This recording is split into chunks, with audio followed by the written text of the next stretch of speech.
Hey, it's Tia Carrere, and you're listening to Kino Kingdom with Britt and Lazlo and Rupert. Party on, guys.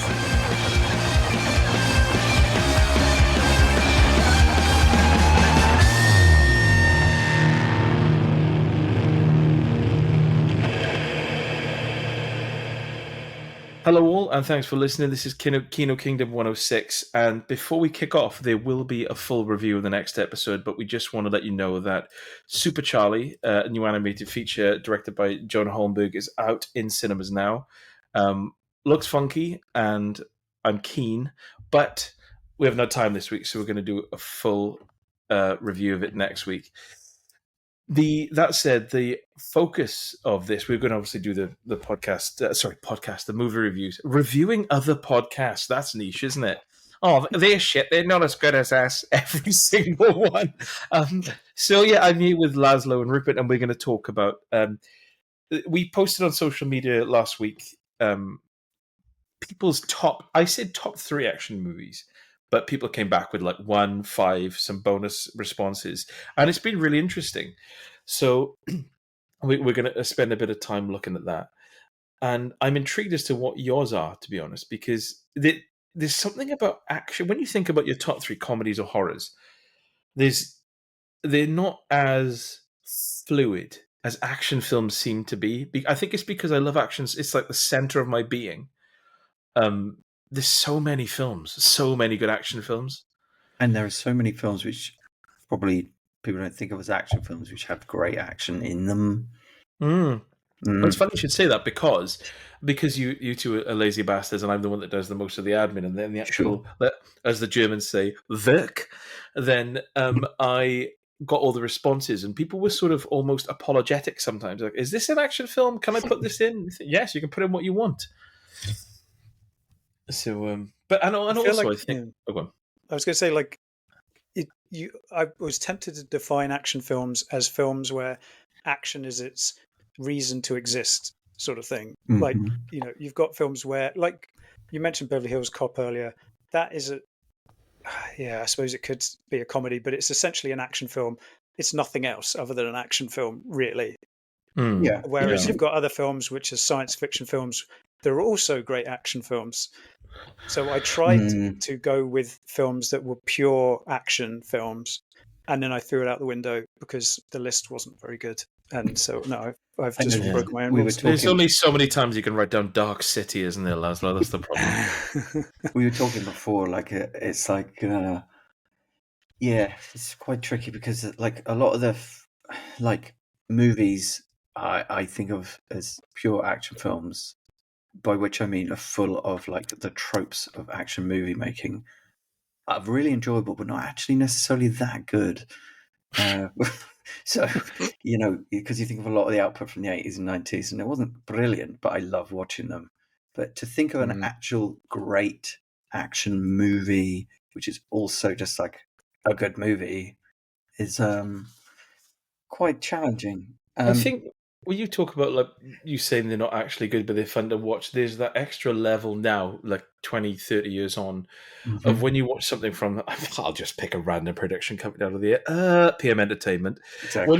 When you watch those films, it's in LA, they're real stunts, it's happening, and you don't get that now. So there's that extra layer to it as well. It's like nostalgia as well as a love of just realism of things actually happening in real life. Yeah, it's because there are movies that I thought, because we had a discussion on WhatsApp about whether The Terminator is an action movie, for example, and I think of it as being one of the purest action movies in a way, because if you think of an action movie as being like the narrative is driven by the like acts of people, like the actions of people, rather than it being like sort of emotionally driven or character driven as such, then I suppose in a way they're not on the run because Arnie said something unpleasant to one exactly of them. No, yeah, it's not like an ex-husband, is it? And she's trying to get and I remember it's so like lean and efficient, that movie. The Terminator for most of James Cameron's output since. It's one of my favorite films, Terminator, and I remember it was about 10 years ago now, but Faye hadn't seen it since she was like a kid. and I said, should we watch Terminator? And we put it on, and I remember watching it, and I love it. I've seen it many times. And at the end of it, I still remember her face. She looked at me and said, like, what a film. And she was almost sat there watching it, almost like a roller coaster thing where she was just, when you're sort of like hands flat, like leaning back completely in the moment. And it's so pacey. But yeah, it's hell of a film. It's one of my wife's favourite films, and it is not her kind of film at all. But when you got good craft in front of you, well, she's the head of Studio Ghibli, isn't she? So she doesn't tend to watch this sort of thing. But there's something about it, and like you say, it straddles. It's like horror. It straddles thriller, sci-fi. Yep. There's a bit of bonking in it as well. Exactly. We'll be talking about Michael Biehn later on in Time Bomb. Don't worry. Sweaty 80s bonking. Sweaty bonk. I tell you what, I love that dog. So, how would you like to do this then, gents? Would you like to go into our top three first, and then we'll talk about what the listeners thought? Yeah. I feel like we're going to get some repetition going on here. It's possible. Yeah. It is possible. Yeah. I just realised that I've got mine in my head, but I haven't actually written them down. So, Rupert or Lazlo, do you want to go first? Will I quickly tap mine out? Am I just saying all three? Yeah, I would do all three. Yeah, one at a time. Obviously, don't just blurt them out. There'd be no tension there. See, I was gonna. This is where the problem comes in with about like what's a pure action movie, because I would have chosen the Terminator, but then I thought, oh, is it too much sci-fi? And I would have chosen Heat as well, but is that a crime drama? Who knows? So I didn't choose either of them.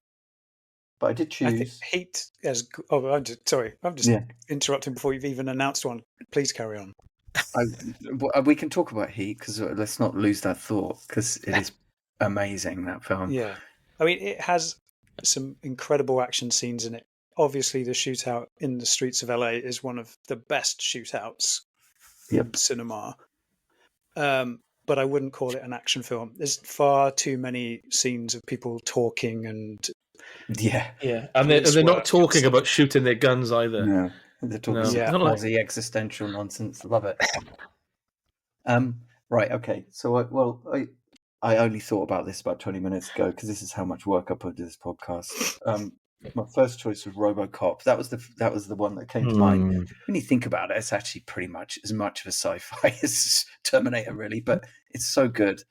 It is good. You're right there. Yeah, that's not a spoiler. Review. Yeah. Oh no, it's because Verhoeven as well he's a good action director, and in like, I don't know, it's like it's almost, RoboCop is such a funny satire as well, and but it's so violent, and I suppose there were a few of these movies he made in succession with Total Recall and Starship Troopers, that the violence almost is like a form of like body horror, because he's like just exploding bodies everywhere, and but yeah, I love RoboCop. It's like a perfectly structured movie. I mean, there are individual moments which are kind of dumb when you look back on them, but it's like one of those movies where every scene you look forward to as it starts, as the scene opens, sort of thing. It's like, oh, it's this bit, it's this bit. It's really pacey, it's really funny. The action's great, the violence is fantastic, and it's one of my faves.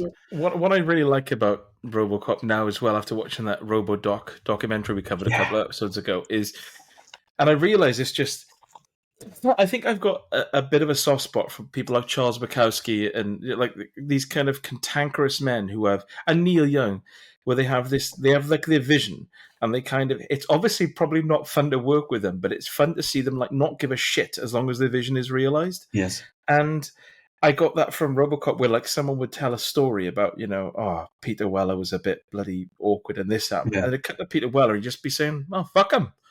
The film's brilliant, or it would be like someone said, "Oh, Paul Hogan was very difficult. He came from a different European style, and it was like long days, really tough." And it'd cut to Paul Verhoeven, and he'd say, "Well, fuck him." And there's something endearing about that in a weird way. It's like the film was made, and it is brilliant, and that's all that matters. But what I loved about the RoboDoc as well is that it's actually it seemed like it was a really quite a a pleasant production. It wasn't one of these massively troubled productions. I mean, obviously there are issues, but I love how the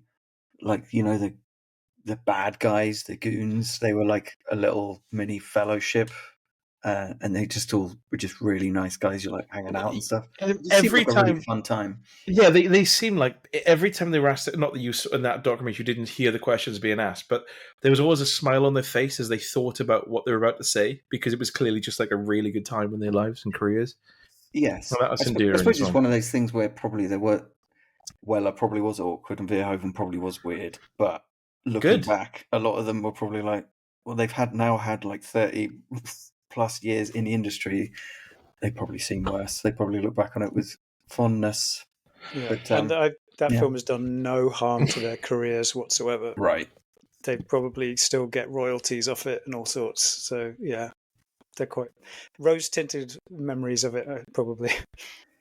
Yeah, so RoboCop is my first choice. RoboCop, just thinking about it, RoboCop has been treated quite well. We always talk about franchises falling off after the first one, but still being beloved in some weird way. But with RoboCop, in terms of video games, you had like the arcade game with the Spectrum. I'm pretty sure that on the Spectrum, RoboCop was number one for like 2 years or something on the Spectrum.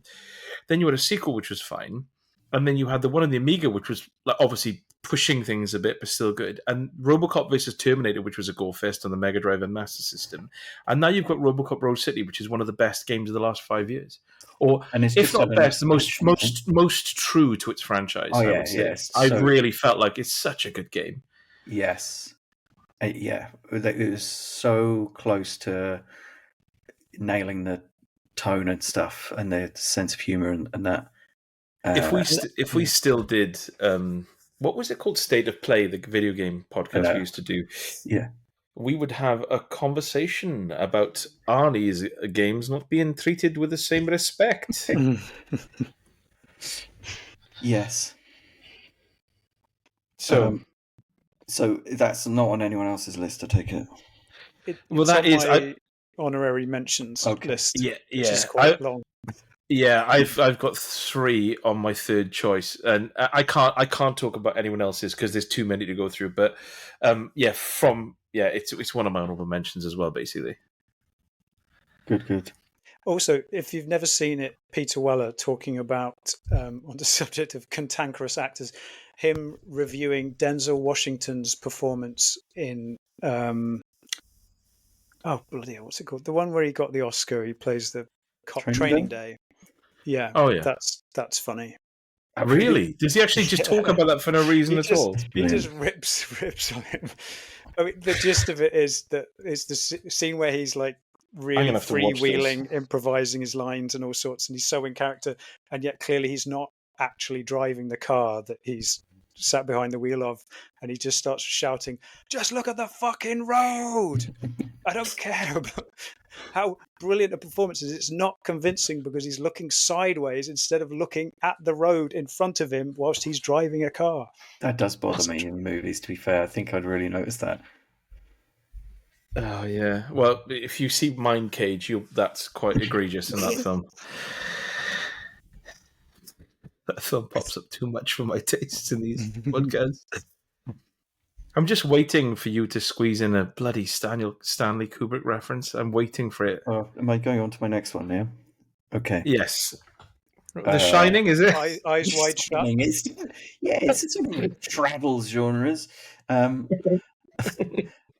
chose The Raid as the second one. Oh, no, that is a bloody good choice. Because that's pure, isn't it? I mean, that really is an action movie. You can't really say that's anything else. Mm. So this is the Gareth Evans. Yes, that's it. That's the thing is now after Havoc, that's how people pronounce his name. That's how he does it. So he goes to get his driving license renewed, and they say, "What's your name?" And he says, "Oh, it's Gareth Evans." Because they'll think, "Oh, the guy who did Havoc." They won't think, "Oh, the guy from The Raid." Yeah. I think The Raid much more than Raid 2 Not much more than Raid 2. Raid 2 had some awesome The Raid 2 felt like it had too much going on. Like it was too distracted from its bloody talking. Just the location and just move on. But yeah, the first one was so lean and mean, and well, it was just basically, for anyone who hasn't seen it for some reason, and it's basically a bunch of cops in a building locked down with a bunch of criminals. Really, there isn't really much else to it, and they have. You're talking about Dread by accident, Rupert. Sorry, buddy. They did come out at very similar times, didn't they? Yes, they did. 2012, I think. Dread suffered. I heard that there was some cross-pollination between those two things. There were rumours that Gareth Evans had eyes on the Dread script, and oh, really? I wouldn't want to cast aspersions, but that was a rumour that went round. I mean, they're both great films in their own way. It came out before Dread, but Dread had a notoriously lengthy and uncomfortable shoot and post-production. Right. So that makes sense. But ultimately, The Raid is the better film of the two. Yes, it is. And it's interesting that actually that is quite ironic, isn't it? That Gareth Evans ends up making a film like Havoc, which seems pretty butchered in post-production, to be honest. It doesn't seem very grounded at all when you look at the shots of supposedly Cardiff. But anyway, so The Raid, again, just incredibly lean, but just I don't know, it almost like it felt like it created a new film language when it came to action, like the movement of the camera and the editing and stuff like that, and just combined with the choreography, it's just beyond anything I'd seen before. I feel maybe there was things that came before it that did this, but like it kind of put a big brand on the pre-Viz fighting thing, where they shoot the whole fight scene in a room full of cardboard boxes and rubber mats, and then they work out where they're going to move the camera to get the most impact out of every hit and kick. Yeah. Unlike the Jason Bourne approach, where you point the camera out of the action and shake it, it was designed so the camera, if somebody's getting flipped over the head, then the camera would flip over the head with them, and so on. It was just absolutely catered for viewing, like visual pleasure when it came to like action, and and it didn't mess about with the editing. It was all in frame. What do we call it? Like it was there in front of you. There was no. It didn't use any sleights of hand, if you know what I mean, to trick you into thinking something was exciting. It was just exciting what you saw, and you got the choreography, and it like had enough of a plot to make you slightly care, but not too much of a plot to be boring or to slow anything down. It really was relentless. Yeah, and you think back to the beginning of that, the main character in that, you see him in his flat, like, and he's doing a bit of training, and then he kisses his wife's pregnant belly before going to work, and that's like all you know about the guy. It's such an incredible shorthand. You're like, well, I want that guy to make it home because he's got a baby on the way, and it's like, then you look at, I don't know, Havoc, where every character has a deeply boring and tedious backstory. It's sort of, it's odd. I mean, I guess he missed the mark. There were other like recent Asian action movies which were impressive. Like when I first saw Ong Bak, I thought, oh, this is pretty rad. But I don't know, it's just like The Raid was like another level, and it kind of, I think it raised the game in the genre. So and it's still awesome. And The Raid 2 has that fight scene in the kitchen at the end with the knives. That is one of my all-time favorite fight scenes. It's so savage and relentless. But the rest of the film is Isn't it the same dude flabby. as well? Is it the same bad guy? Yeah, with the skeleton and the moustache. Different bad guy. Yeah. Mad Dog. Mad Dog. Yeah. Yeah, it's a different actor. Oh, okay. It's the bad guy in that one. He is in it. Yes, but he's playing a different character. We should, if we maybe for my birthday got together and watched The Raid 1 and 2 and then Dread, that would be fine. I'm just saying that. That could be good. Absolutely fine, yeah. Okay, so The Raid, And my third movie is Mad Max 2 Road Warrior. Oh, wow. That was a good one. That was he didn't say much in that movie. He kept his yap shut, didn't he, for a lot of that? I do love Fury Road, but it isn't that different really from Road Warrior, and I like the griminess of Road Warrior mixed with the kind of weird fetishistic camp. You don't get many bad guys in like leather thongs. Arseless chaps, do you? Leather chaps. Is that what he's wearing? Sorry. Yeah. Imagine getting your arse out, the part of your body that's never out, in that Australian desert heat. It would burn. Because you don't see too many scenes in that film where they're like lathering on the sun cream, do you?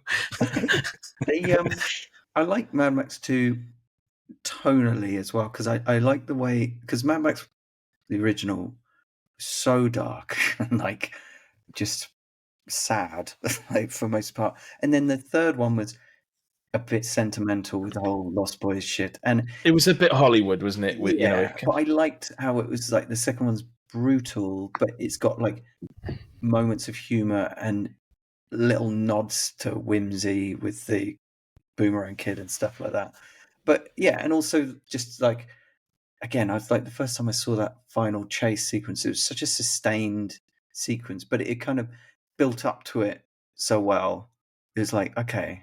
I mean, it's not like you really know these characters that well, but you've been around them long enough to give a shit who lives and dies. And the way you just dispatch characters who've been around the whole movie just like that. It's like, there's something as well. I remember about the second one is there's something about the way Mel Gibson will see something unpleasant happening and he will just look at it and you can't tell what he's feeling. He's just watching it happen. Well, usually when he's like hiding or trying to, and you're watching it, he's thinking, I may have to get involved in this, and it's just, there's something about it, like a silent protagonist that, yeah.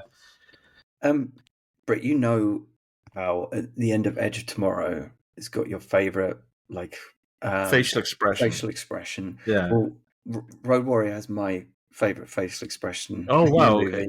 At the end, after the massive like chase, and so much has gone wrong, and so many people have died, but they finally succeeded, and like the truck has flipped and all that kind of stuff, and Max comes like stumbling out, bleeding, and like he's battered. He's got broken bones and stuff, and he goes up to the gyrocopter captain, and they don't say anything to each other. The gyrocopter captain just looks at him and just like raises his eyebrows in a kind of like cheeky way, like as if to say, "Oh, that was a thing, wasn't it?" It's not even Mel Gibson's face; it's the gyrocopter's gyrocopter just like raises his eyebrows, like, "Ooh, see." And I just and like it's the only time in the movie that Max actually smiles, because it's such a perfect expression of like so understated. I think you've just accidentally named my next album, The Gyrocopter's Jib. I think that's going to be, it's a Dream Theater cover album, so it fits in quite perfectly, actually. And with the second one as well, I can't remember, Rupert, I've had a few concussions in my life. Can you remind me if there's any sped up footage at all? None. It's all exactly the same. It's all exactly. The trees aren't going completely bonkers in the background then at any point, are they? Okay. It's quite a nice nod to that, actually, in Fury Road, isn't there? Quite at the start, where he speeds up the footage. It's that's it. So your top three action films were, do you want to write RoboCop, The Raid, and Mad Max 2. Yes, that's a hell of an evening, isn't it? And the thing is, and I was going to say this, looking through all the films that everyone else has sent in, and there are some people on here, it's like friends, family, people I don't know. There's not a single film on here that I wouldn't watch now. Yeah, there's something. So yeah, I think. Mad Max 2 I'll have to watch again. What a film that is. I kind of wish I could live for 1,000 years just so I could. It's one of those films I think I haven't seen it enough. And I need to watch it again. I thought you were going to say you want to live 1,000 years so you can be in the Mad Max world. No, it looks a bit. I wouldn't want to live there. No, I'd be thirsty. No, that's it. There's no one's drinking Tizer at any point in that film. But no, a great top three there. So Lazlo, you're gonna take over and put 2 shells in your shotgun and yank your trousers back up. Sure. So this one I figured everyone would have in their top 3. Die Hard. Perfect. Yes. Maybe a bit obvious, but No, it's the thing. I feel like it's pretty much the gold standard for a straight action film, which is not a sci-fi or whatever else.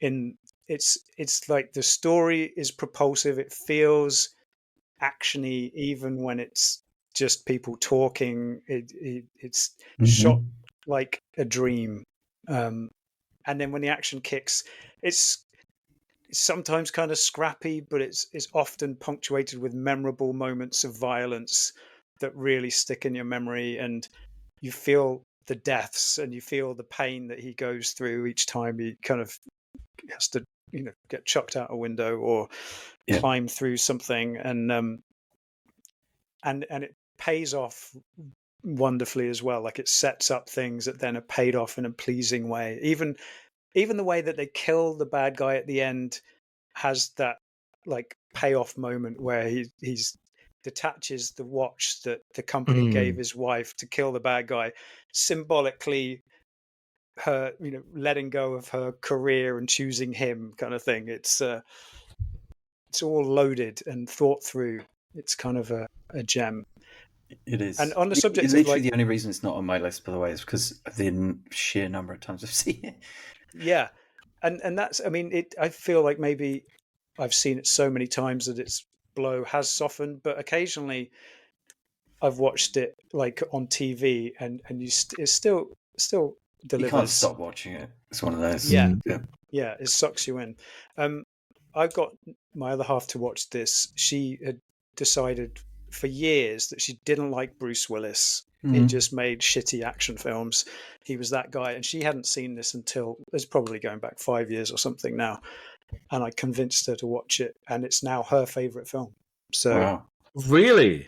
Yeah. That is quite And she often impressive. asks if we can put it on at Christmas. But I have seen it threw away about 300. I've seen it 300 times. Can we watch something else? Let's watch Die Hard 2. It was my one of my films that every Christmas I would put it on, and I think it was 2 Christmases ago. I thought, oh, do you know what? That and another film I'm not going to mention. I always watch a Christmas back to back, and I thought, I'm not going to watch him. I'm not going to watch him. And the year after, it happened to be on, and Faye wanted to watch it, and she had to tell me to shut up because every 10, 15 minutes I was just saying, what a fucking film. And she said, can you stop saying that, please? And I'm, sorry. And then I would just mumble it to myself, what a fucking film. Because it's like the quintessential action film. Tied with another one I'm going to mention later on that I can't, it's got to the point, they're obviously very good, but I don't know if they're good or bad. They're just a part of me and my history now. And I can't, like, when I watch them, I think, this is my happy place. I'm completely fine with this. Yeah. I did wonder about this. Do you think it's an intentional metaphor that when he jumps off the building at the end, it's like an orgasm? I made... He literally like flies off the top of the building like a sperm. I expanded on this. I genuinely came up... Well, I suppose I'm not the first person to come up with this theory, but I did think about this. And the whole thing is him like rising up this huge erection before exploding out the top, isn't it? Really. And like proving his kind of manliness, kind of his virility. So there is something there, isn't there? He probably could do a tedious essay on that topic. I got to say though that with Die Hard, and again a movie that's been treated very well in video game format with like Nakatomi Plaza on the PC, even on the NES and other consoles. It's always Die Hard had good trilogy games. on the Saturn and the PlayStation, and Die Hard Trilogy 2, Viva Las Vegas as well, Rupert, don't forget. Wow. On the PS1. Not ported to Saturn. I could tell you want to write that down, Lazlo. With Die Hard, there's what's always appealed to me about it is, and it's something that other films don't seem unable to nail down, is that he gets through things by the skin of his arse. There's after every sequence, he's just looking round like, fucking hell, that was close. and I don't know why other action films didn't go down that route, because why the sequels increasingly turn their back on that whole thing. Yeah. By Well, making because him I Superman. always loved about the first one is that essentially, sort of everything he does is kind of plausible. I mean, it's over the top and unlikely, but he doesn't really do anything like superhuman or, there's nothing which really defies physical logic too much. And that's quite appealing because, of course, he's sort of this everyman type hero. But they become increasingly ridiculous by the time you get to like the fourth and fifth one. It's like he's like surfing on top of trucks and stuff. It's like, really? And being racist. Well, what is interesting from recent times, discovering that there's music used in Die Hard that is score nicked from other films, gives a slight indication that, like, despite it all appearing to be, almost like a perfectly formed vessel, there must have been some issues behind the scenes, or like they had to rush it out the door, or they had struggled with a composer. I don't know, but like it's never been talked about that I'm aware of. But it was interesting to watch that Man on Fire and realize that they wholesale stole music from it, and then also they stole music from Aliens in the score.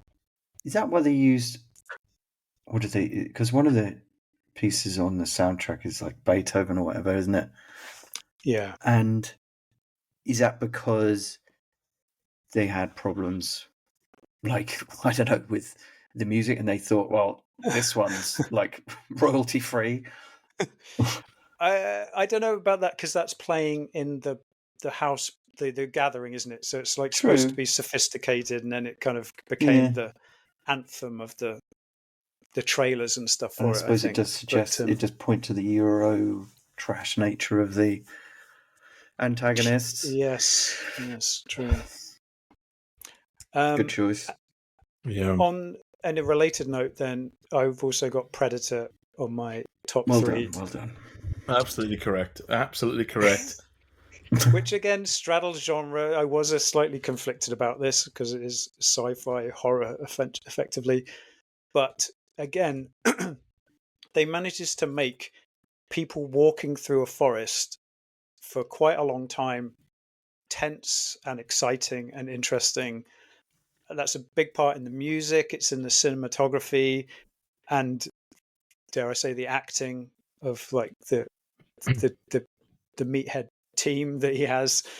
But it's always moving forward, and it's always got something on its mind, and then when the action kicks in again, it's memorable and often shocking and quite over the top, obviously at times, but suitably so, because it's dealing with a super killing machine. And it's very, very rewatchable. It is, isn't it? And often imitated and never bettered. No. I think not part even of the by reason... its own sequels. I am looking forward to the new Predator. At least that looks like they're doing something a little different. Did I miss something, right? Because we've obviously talked about Predator films a lot in this podcast, and when we watched the last one, which I think was called Prey, I think Lazlo, you and I liked it more than Rupert did, but but I remember having a conversation at the time where I said, hopefully now they lock into this and just take the Predator through different like times, and then it's just like, samurais or whatever against them, and that seems to be what they're doing. And I thought, fantastic, and everyone else is complaining about it. And I thought, well, no, that's the best thing to possibly do now. Isn't this what people have always really wanted? Isn't it? Mm-hmm. It's long been on, because Robert Rodriguez was doing like a pirates versus Predator thing a long time ago. And that's, I think, where people went, oh yeah. And also, I mean, in Predator 2, they tease it with the musket pistol that they've been doing this over many years. So yeah.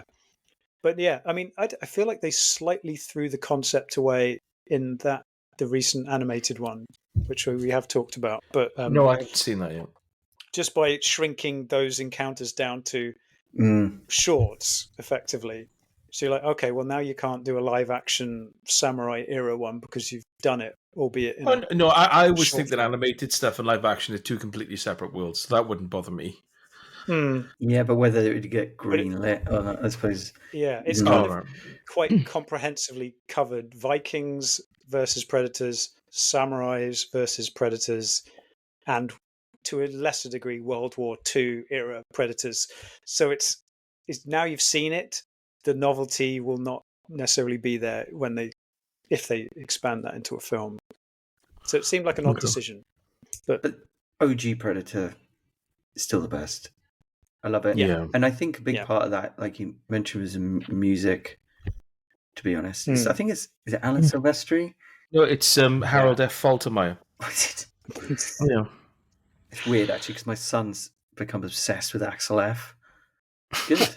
Absolutely fine. Yeah. Has he got Crazy Frog as a polyphonic ringtone now, then? The good thing is it goes with Spotify, it goes on to like other like thematically similar songs. So of course then it just goes on to like Jean-Michel Jarre and stuff and Vangelis, and I'm absolutely fine with that. Oh, she's listening to Oxygen to settle down. It's like 70s synth.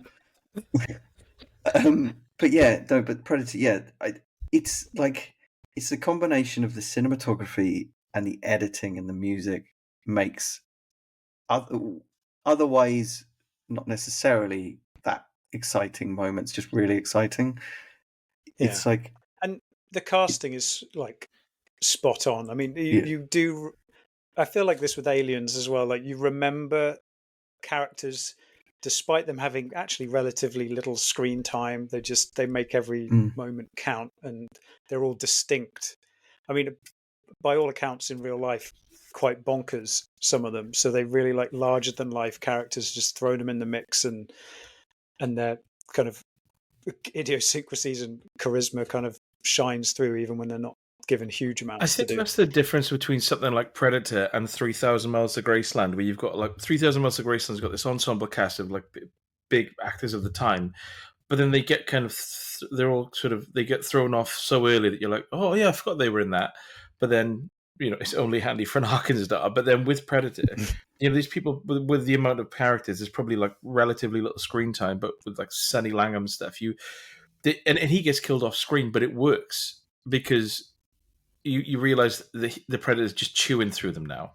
There's no, like he strips down, cuts himself and says, come and get me with a machete, and he is dead in seconds. And you're like, okay, that didn't work. And then it's just like, let's get out of here. And obviously that goes tits up. But and also they're not like, I don't know, they're not top tier thespian actors, are they really? No. But they all deliver wrestlers. They all deliver brilliant performances. Like perfect for what's necessary in the movie. Bill Duke is always secretly amazing, isn't he? He's secretly an important man with what he does. But yeah, with like Sonny Langham and Shane Black, obviously. That you can Carl Weathers, who's just naturally a nice guy, and yet he's the one who's kind of like stitched him up. Yeah, it's just really cool. And Jesse Ventura, of course. Natch. He is a larger than life. Do you know Jesse Ventura? Obviously, he's in this and Running Man mainly, but he should have been in more films because he should have been what Hulk Hogan wasn't, if that makes sense. Like he really Hulk Hogan was a great wrestling icon that made dodgy films, but Jesse Ventura was a wrestling icon that could do it. Like he could really, like when he was on screen, he was so much larger than life that I kind of wish he was in more films. The Michael Biehn syndrome. We'll talk about Michael Biehn a bit later on, but no, Predator. And I've said it before, but I will take any opportunity to say it. It's the best alien reveal in any film. When he takes his mask off, spreads his arms and roars, and you think you are fucked. It's so amazing. And when he punches him in the face and does that kind of like, oh, okay, and then lamps him, and that's it. Yeah. What a film!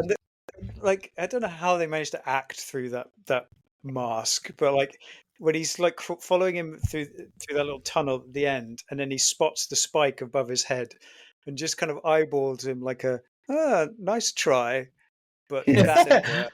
There's almost like again, it's another sort. It's almost like a silent performance, but even was it Kevin something? Yeah, it was Kevin. Kevin Peter Hall. Yeah, Kevin Peter. But it's such a good such a great performance where, like, just looking at him and stuff, I guess the dread swinging as well gives it that sort of humanist sort of feel. It's such a great film. But it also, I like and it's kind of about something as well, isn't it? It's just such a lovely, simple story. Like these, like hardened Marines going into this place with all this technology and stuff like that, and then he just gets stripped away until literally it's just a naked dude and an alien fighting. Yeah, with sticks. And at the end, there's no witty when they're just flying away from it, and she's looking at him, and he's just looking out the window, and his head's like bouncing with a helicopter, and he's just like the mid sort of 1,000-yard stare. There's no like final, witty one-liner. It's like that was hard going. That was like I have lost everything. Yeah. My jaw is broken. I literally can't even. And then of course it's that and then the credits come. And all those little like sort of tension drum things it does throughout. Brilliant. Yeah. On the subject of Jesse Ventura, he had a scene I've always wanted to see it, and I don't think it's ever come out. He's in Demolition Man. You probably don't remember him because he's one of the other criminals that Wesley Snipes gets defrosted near the end of the film and become his kind of gang. And apparently he had a smackdown fight with Stallone in that as like Wesley Snipes' top henchman. And they did cut it from the film.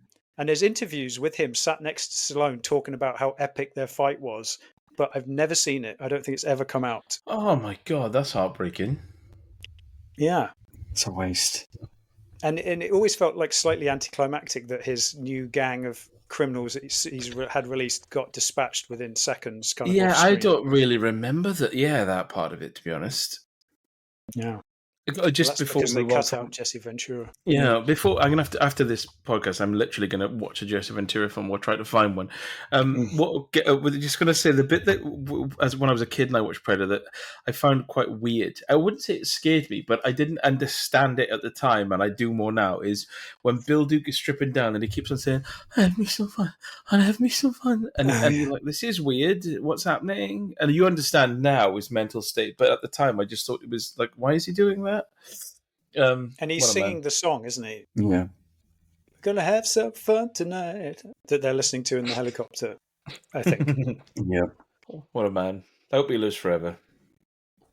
He looks kind of the same, weirdly, now, doesn't he? He's like unaging. I think was he never young? I don't know. He's always just a little bit schlubby and middle-aged. So what was your that was your first or second one, Lazlo? Second. Oh, second. Sorry, yes. In films. Can you make it? Yeah. Is it going to be rollable next? Third one is rollable. Yeah. Close. 13th Warrior. No. Oh, wow. Disappointing. Whoa. Jesus Christ. No. So the third one, again, I'm cheating a bit. I'm going to go with Last Crusade as my favorite of the Indiana Jones films. Which I guess technically they are historical adventure films or something rather than action films, but it's all action. And when it's not action-packed, it's funny or it's intriguing or it's romantic. It's a sort of express train of fun. And the tank finale is one of my favorite action scenes. Yeah. So not only is the whole film a good action motion film, it's got one of my favorite action scenes in it as well. What's the tank finale again? Remind me. I'm thinking of the whole propeller spinning round thing. Okay. So in this one, it's him on a horse versus a whole kind of fleet of tanks and armored vehicles full of Nazis, and he takes them all on horseback. Like a man. Yeah. It is an action movie, and he's an action hero, isn't he? Because he's the one who always takes action to solve problems, isn't he? Right? In every situation, like at the end when he's the one who goes through the traps and stuff, and he just goes for it, and that's what propels the film. Yeah. I think that I shouldn't apologize. No, never apologize. I never explain. I think that with the Last Crusade, it's my favorite Indiana Jones film, and it even if it was Indiana Jones was just that film, I think it would still hold the same place in my heart because it just seemed to just do everything right. It makes you feel good without being cheesy and sentimental. It's genuinely funny. It's hot and sweaty.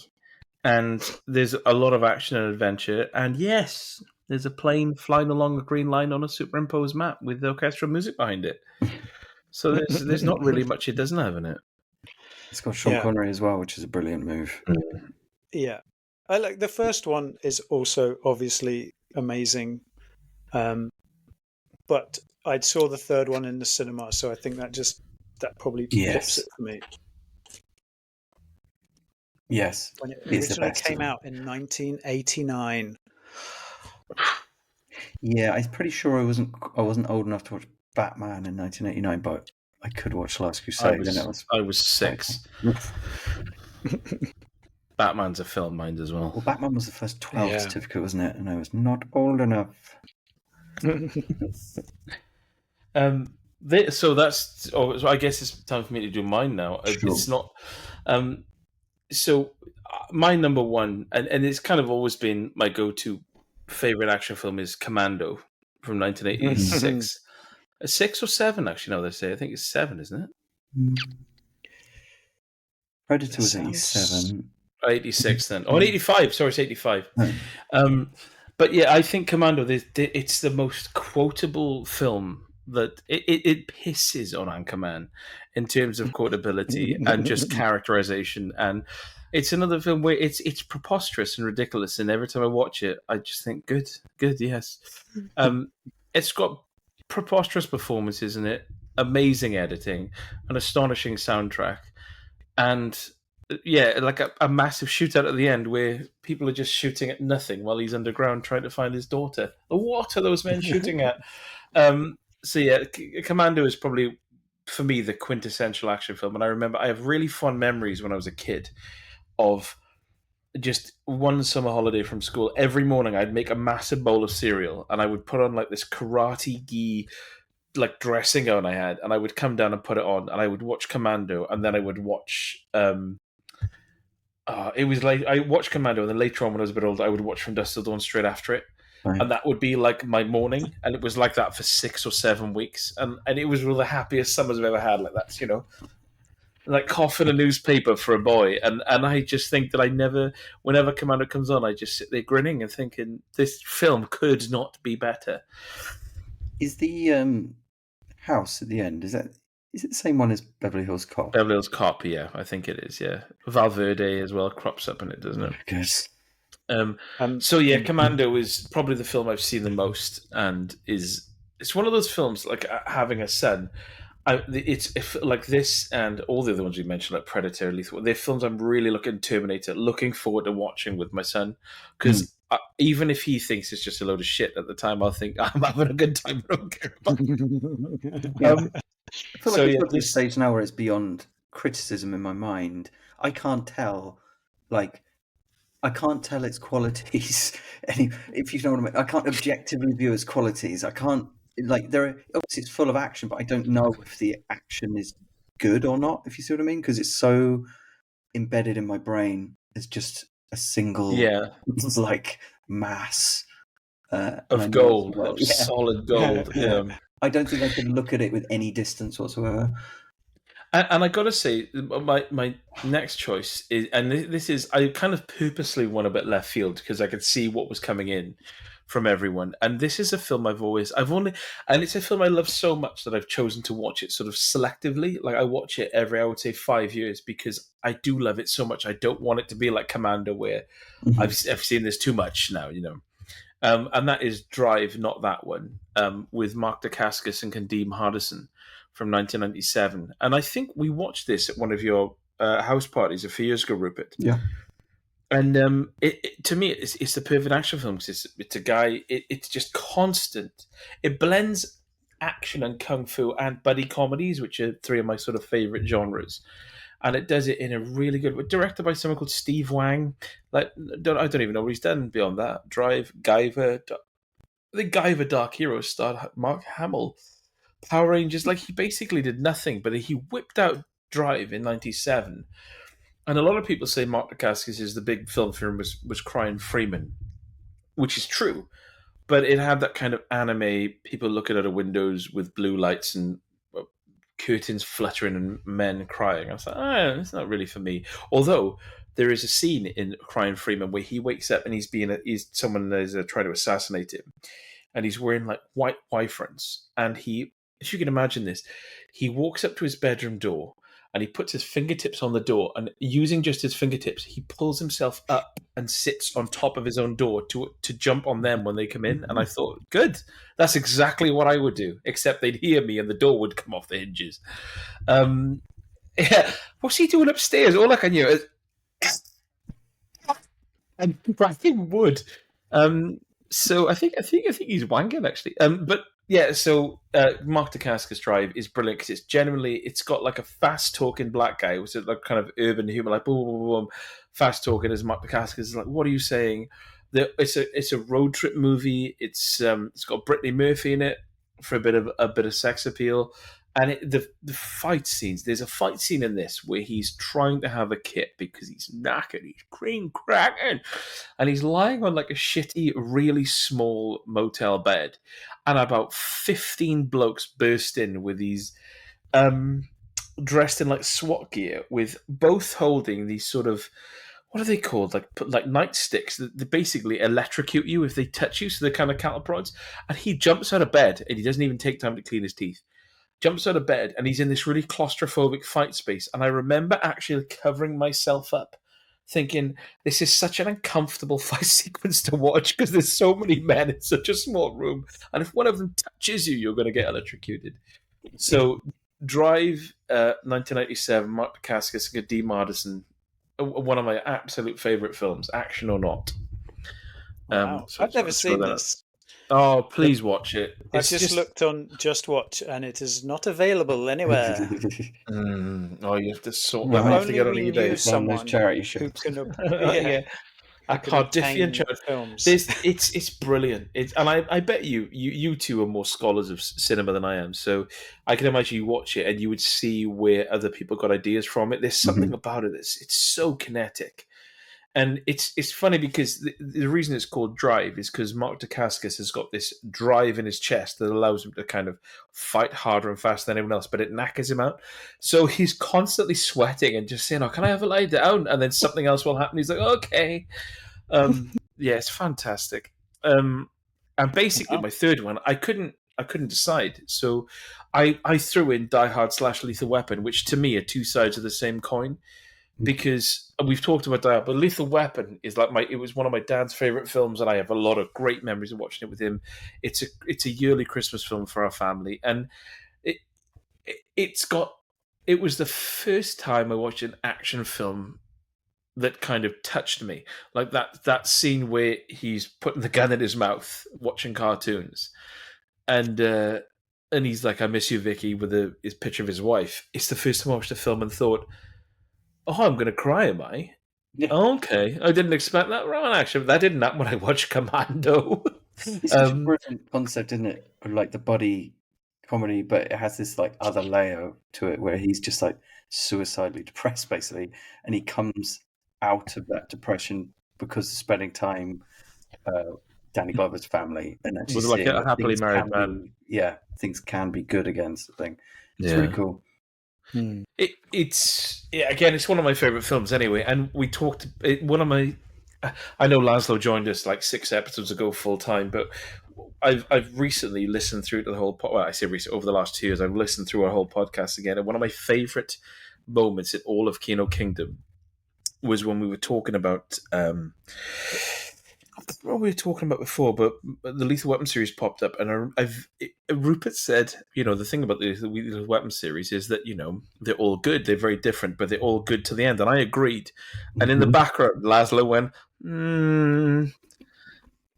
but then didn't comment on it.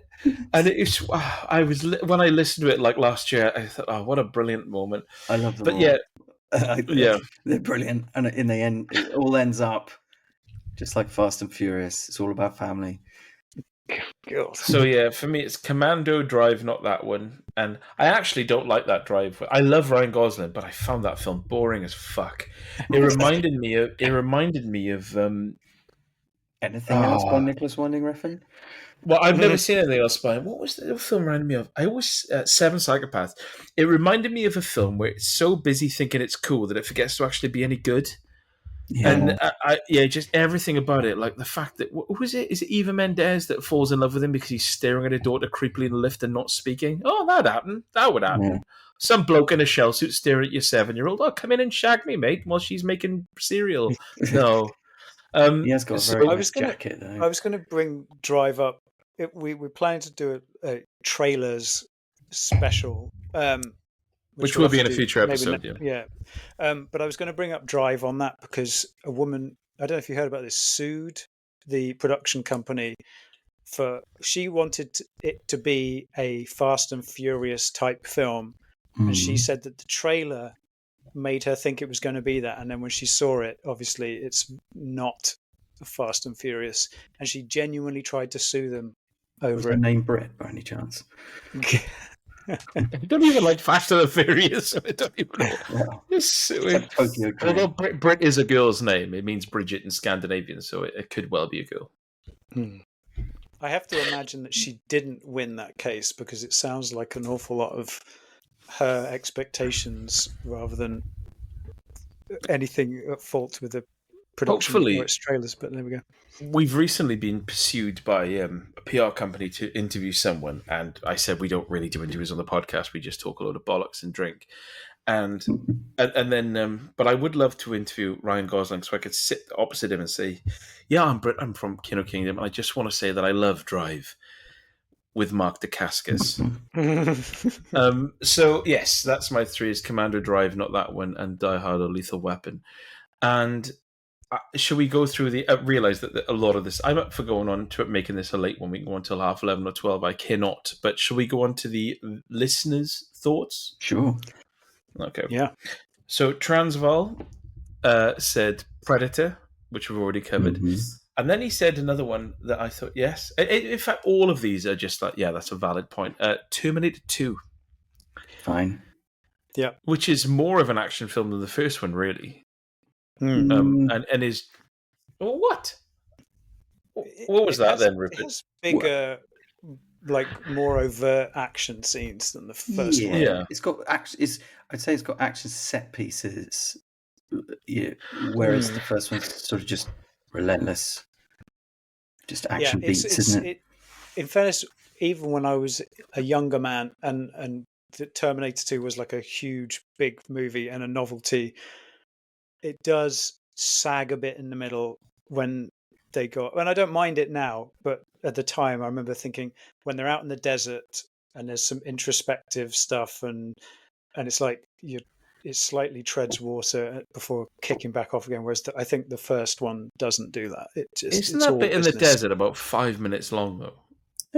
There's a fair amount in the director's cut. You get the whole smiling sequence. Let's not even. Is that not worth visiting? Acknowledge that. Jesus Christ! It's literally one of the worst scenes in the whole series in the director's cut of Terminator 2.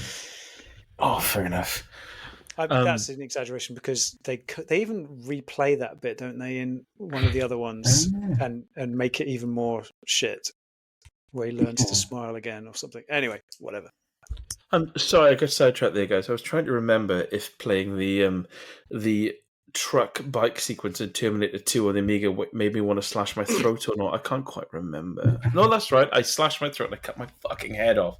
So yeah, Terminator 2, and his third choice is, because my brother Transvaal is a massive Bond fan, and he said Casino Royale, and I have to agree with him because 2007 is it? I watched it again about 5 years ago, and it almost doesn't feel like a Bond film. It just feels like a great action film that kicks off with that amazing parkour sequence at the start and just rocks on. So Yeah, that's a good Great. movie. Favorite Bond film. Yeah, Agreed. same here. Yeah, we're talking about the original one, the one we from the 60s. Or... Yeah, obviously. Oh, yeah. David Yeah. Niven. And Jeremy Piven as his wife. Wow. Niven and Piven. What a show that was. But yeah, no, Casino Royale, yeah, absolutely. It feels like a kind of a timeless action film because it does everything a Bond film should without it feeling like, oh, it's a Bond film. You know what I mean? When it kind of does that sometimes. And then, unfortunately, Quantum of Solace just felt like a free DLC, which was a shame. Yeah, that wasn't very good. My papa said Die Hard, Yes. which we've discussed, Lethal Weapon, which we've discussed, and it's a film that's close to my heart, Highlander. What a movie. 1986 at its best. And this is the remake. I wasn't, and then they cast Henry Cavill, whom I fancy, and I thought, I am now, yeah. But again, Highlander is one of those films. The second, third, and the TV series were just, I don't care about them. But the first one, it's just got this... It's incredibly sentimental and dark and miserable, with obviously an awesome soundtrack. But it's got that vibe, there's nothing quite like it. It's such a weird mix of things that it is... And Russell Mulcahy, did he go on to do anything else? I'm going to look on Wikipedia. He did one of the better Resident Evil films. He's a music video guy, I think. Yeah, I thought all the Resident Evil films were the Paul W.S. Anderson. He did the Las Vegas in the desert one, which I'm going to say it's the best one. It's the one that I wanted to kill myself the least whilst watching. Kill myself the least? Bloody hell. I was going to call this episode Action Men, but I might call it Kill Myself the Least. You did Silent Trigger as well. You've surely seen that. I have seen Silent Trigger. That's the film from 1996 where Dolph Lundgren sits on a roof talking to a burner, and she says, "You got to shoot that bloke," and he says, "I don't know if I want to shoot that bloke," and that is 90 minutes. Yeah, so it's not. Have you ever watched his director's cut of Highlander 2? No. It's like very different and makes no sense either. It's just like it's different but also shit. It's not better then, is it? No. No, for God's sake, Britt, sit back down. So am I okay to keep going through these? Interrupt if you have something to say about the films.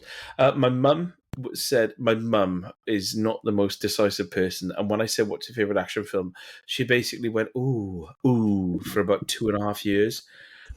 So she said the first one, which she was certain on, was Predator, which is absolutely fine.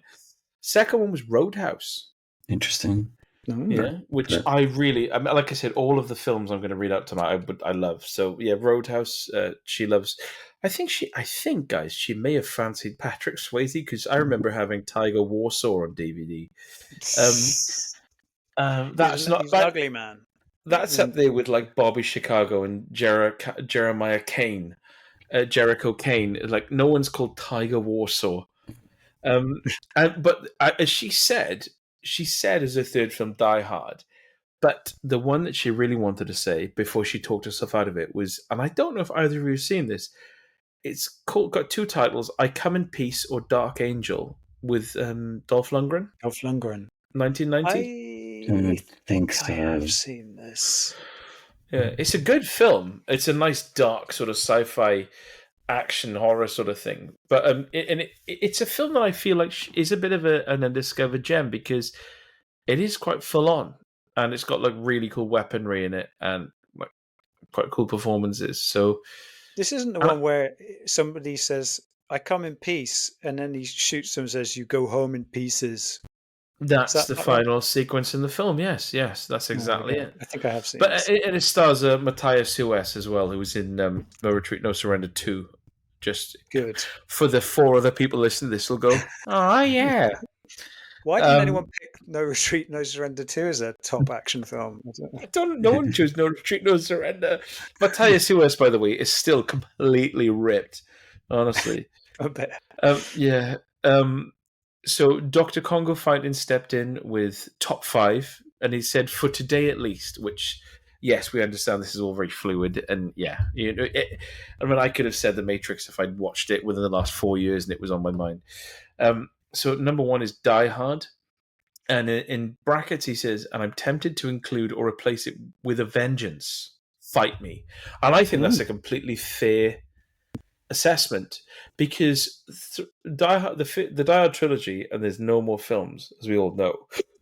Like the second one is sort of a retread of the first one, but kind of not as good, but still fun. Yeah.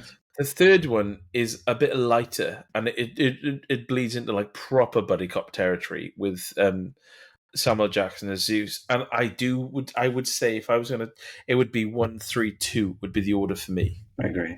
Yeah, I do think the third one's so good up to a point, but it does lose its way. Oh, the last 20 minutes. Yes. Yes. Well, they realised the original ending. Yes. No, I think you showed me this. It's hilarious. It's on the DVD. I mean, you can find it on YouTube, I have no doubt. But the whole going up to, is it the Canadian border or whatever? Yeah. That whole finale was a reshoot, and the original ending ends up with a boat blowing up and them swimming off to the shore or whatever, and then it jumps forward 10 years or something, and he's then Simon Gruber. He's sat at a table in Germany or something, and then Bruce Willis walks in, and he's been wandering the earth for the last 10 years or something, trying to find him. And then he lays a bazooka down on the table, which he's scratched the markings off, so you can't tell which end fires out of which or something. You probably take a guess. And he plays Russian roulette with him and ends up exploding him at the table, but seemingly not hurting himself in any way whatsoever. It's so bizarre. Well, does Simon Gruber, when he puts the bazooka down and says, "You're not going to know which way this is shooting," does he say, "I'm looking at the trigger"? I'm looking at the Roger Lloyd pack, Mr. McLean. It's Bruce Willis is the one who's brings the bazooka. He's like handed in his badge and given up. I think, in fairness to the film, it wasn't originally a Die Hard film. It was called Simon Says or something. So the idea that this guy had been completely broken by his experience might have made more sense in the original script. But as a Die Hard film, it did not. In the late 90s, early 2000s, I think that Dennis Rodman was in a film called Simon Says, actually. Wow. But it says, I'm sure it's like SEZ as well. Thank God. Oof. Let me... Thank God, I thought you were going to say it was... Hang on. Simon Says... I'm sure he's in a film called... Yeah, 1999, Dennis Rodman, Dane Cook. Fucking hell. Jesus. No wonder people kill themselves in this world. My God. In 1999, I bet it's the highest rate of suicide. People going to Blockbuster, looking at the action shelves and going, right, that's me done, I think. I was going to take on Simon Says, but now I'm going to buy a Ford Anglia and I'm going to shove a load of potatoes in the exhaust and go for a drive. So, yeah, Die Hard. Number 2 for Dr. Congo Fighting, John Wick. Okay. Which, the first one? Again, yeah. On my also rans, I've got John Wick 4 because I think that's the best one. I think it's the best sequel, yeah. But the first one is a lot of fun, but it feels quite like low, quite seems quite quaint now, doesn't it? Simple compared to the fourth one in terms of the action. But yeah.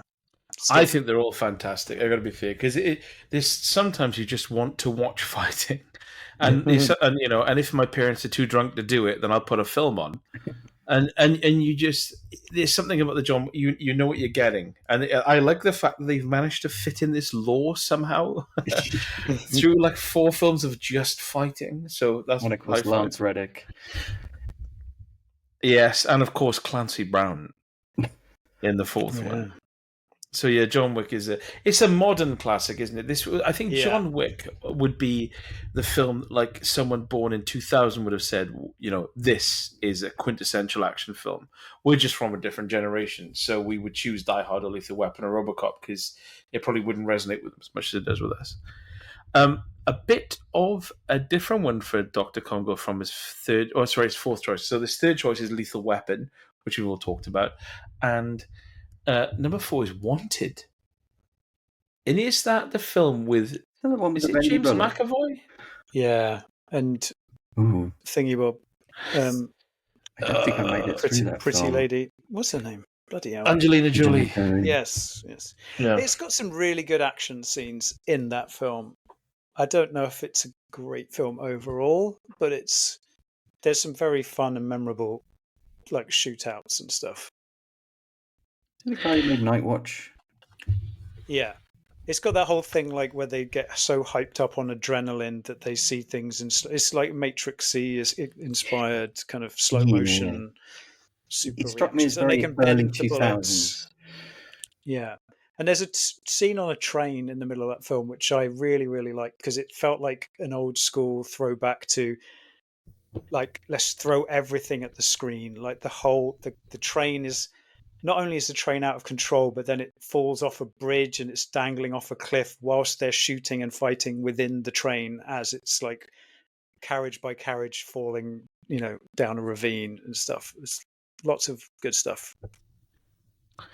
I just remember Wanted I remember watching it relatively recently and thinking it was just a fun film. It didn't have any sort of lasting impact on me, so I can't really comment on this one, to be honest. Yeah, that's fair. And his fifth choice is, I think it's 2008 Liam Neeson film called Taken, which, again, is the Jerry action genre. And I got to say that, like, I watched the 3 Taken films quite close together about 4 years ago, and they diminish in quality quickly. So the first Taken film was the only one you can have, but it was good to see I love the efficiency of Liam Neeson in that film, where he would just drop people. And, of course, our boy is in it. Rupert, you're going to know his name quicker than I will. Leland Orser? Oh, yeah. Yeah, he's someone who's always a pleasure to pop up. Brilliant. But I've yeah, never seen the Taken film. Really? No. Wow. Oh, you should watch it, the original, Watch and then the first not watch one, the yeah. sequels. Yeah, don't bother with the sequels. You can look at Famke Janssen and think, oh, that's what her face looks like, and not just like weird glass blown. Like she now looks like what she would look in stained glass in the 12th century, but now in that film she looks like a real person. Excellent. Look forward to seeing an actual human being. Yeah, I treat you, don't I? Bloody treat you. So yeah, anything to say about that, Laz, or Taken? I very much enjoyed the first film, and as you say, they get worse and worse from there. Is it the third one that has that infamous scene where he jumps a fence? Oh, and it's just him hopping a fence, but there are something like 13 cuts. Yes, I've actually watched that scene. It's kind of given as a textbook example of bad action editing. But, whose list was that by? Dr. Congo Fighting. I can't remember pseudonyms, but is that the person who did the Mission Impossible Final Reckoning review? Yes, it is. Yeah. Shall I read that out now? As we're in his realm. Can I? Do you either of you know the whole reason behind Dr. Congo Fighting? No. This person, who shall remain anonymous, writes for Games Freezer as well. He's a wonderful man. Lovely set of bollocks on him. And he apparently his friend was watching TV and was like cleaning his teeth and watching TV, and it was talking about this bloke called Dr. Congo Fighting.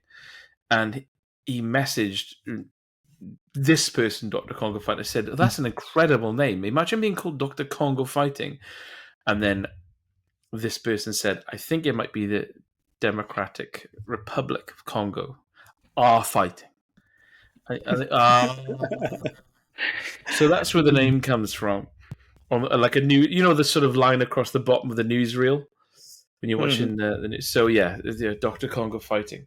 So yes, and he kindly sent in a review of the newest Mission Impossible film, which I think Rupert is going to read out. Yes, I won't try and do a Midler's accent. Okay. So latest Mission Impossible film, Final Reckoning. He says, well, as suspected, it was boring. Watch as Tiny Tom grunts in a variety of ways and environments. Underwater, in the sky, underground, outside. Experience mild peril, all the while knowing it'll probably all end well anyway, because, as we know, Tiny Tom is immortal. Cruise spends far too long cutting about the place in his underpants for reasons of what I can only assume are pure vanity, while the crew desperately book every chiropractor appointment in a 30-mile radius due to each of the rest of the cast being tasked with carrying several metric tons of fucking exposition around with them. The plot is more complicated than getting a USB stick into the slot on your first go with your eyes closed. And if anyone gave a fuck about any of the characters, I'd be more surprised than if I'd woken up to find out that I was Ethan Hunt. There are far better ways to spend nearly 3 hours of your life, for example, seeing how many dog turds you could step in barefoot, kicking water uphill, or trying to feed a wire coat hanger up your Douglas without unfolding it first. 10 out of 10? Yes, sounds like it. Kicking water uphill really tickled me when I read that, by the way. There's something, like the thought of watching a man trying to kick water uphill, it'd be so sad. It's such a sad image. But so he wasn't a fan of it, as you can tell. I don't know if you remember, a few episodes ago, I was ill and I watched all of the Mission Impossible films apart from 2, obviously, because I'm not insane. And what's it called? Dead Reckoning, like, left me wanting more. So I'm still going to watch this. I'm just intrigued how it's going to make me feel. It's pretty much the same as Dead Reckoning, slightly better, I think. Slightly better. That's good. Slightly cooler action sequences, but same problems. Maybe amplified.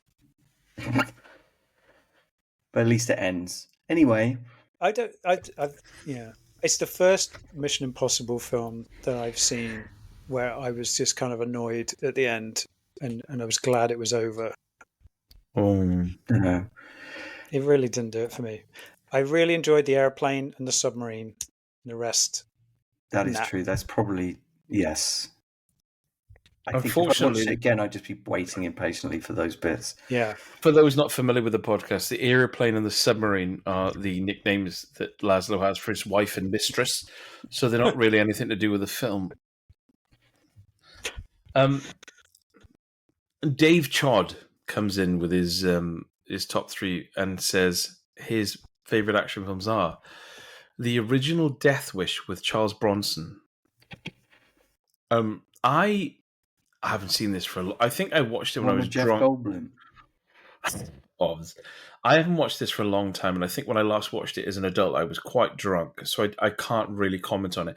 I know that there's a really, I think it's the second or third one I watched it, and I remember that having a really protracted, unpleasant rape scene that really put me off the film because it was just so tonally unpleasant. So have either of you seen the original Death Wish? Any comments on it? I saw it a while ago. I think I reviewed it and the remake.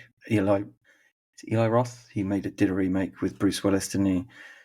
It's better. The original's better than the remake. I will say that. But I don't remember it being. I don't remember any of the action in it as such. It seemed more like a kind of like slightly grotty exploitation thriller. Yeah, but it was all right. I'm sure he's made worse and more offensive films since that one.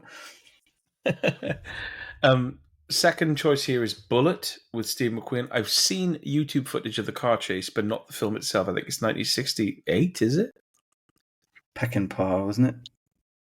I guess. Was it Peckinpah? Really? I don't know, actually, thinking about it. Maybe not. He did The Getaway, didn't he? Maybe it isn't Peckinpah then. I feel like I'd know if it was Peckinpah. Yeah. If only there was a way we could find out at a moment's notice. Let me just type in Bullet film. Bullet 1996. That's not it. It's Bullet with an I, isn't it? Directed by Peter Yates. Okay. It's Bullet with an I because it's his name, isn't it? I think. I don't think I've ever seen all Is of he really Bullet. called Bullet? Jesus Christ. Alan Bullet. Subtle, Susan Bullet. Peter Yates directed Krull as well. Oh, really? Yeah. So he's an absolute hero then? Yeah. So instantly it becomes the best. Bullet. That means Bullet is the best action movie ever made because Krull is the best fantasy sci-fi crossover movie ever made. So he did the Hot Rock, which is a 1972. What's his name? Donald Westlake adaptation, which I've always fancied watching. He did the Deep. But 1977, Krull. Suspect. That rings a bell. Deep. That was the one with Nick Nolte, wasn't it? Yeah, that's the one. And I remember watching that, thinking, "Oh, cool! It's like a bit Jaws ripoff," but it wasn't. It was. And this man with Tom Selleck.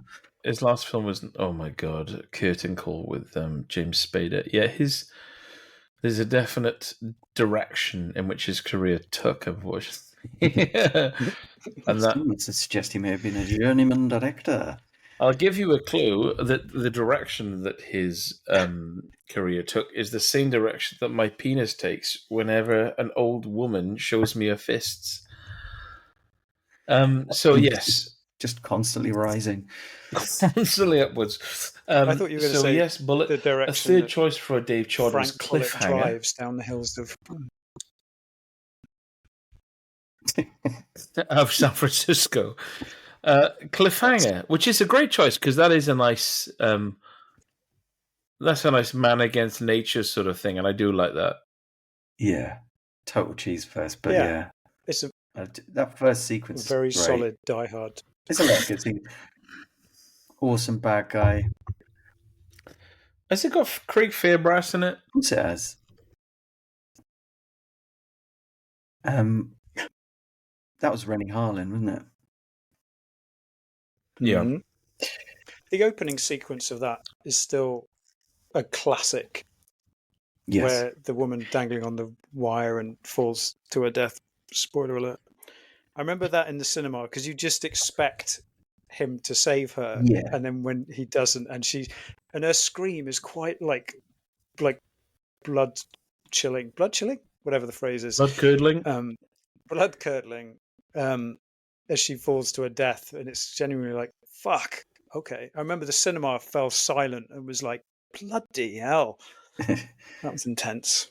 You talking about blood chilling, blood curdling? I remember when Faye was pregnant and I was outside. It was during COVID, so I couldn't go into the hospital. And I was waiting outside. And on my phone, I was typing in a review of a racing game I had to send off because I wasn't allowed into the hospital and stuff. And a bloke came out in his 60s. And he came out and he went, looked at me and he sort of went and rolled his eyes. And I thought, I don't know what's going on. And he rang what I assumed was his wife. And he rang her. And all I heard was, yeah, I've been in. Yeah. Oh, my blood's fucked. And I thought, what a strange phrase.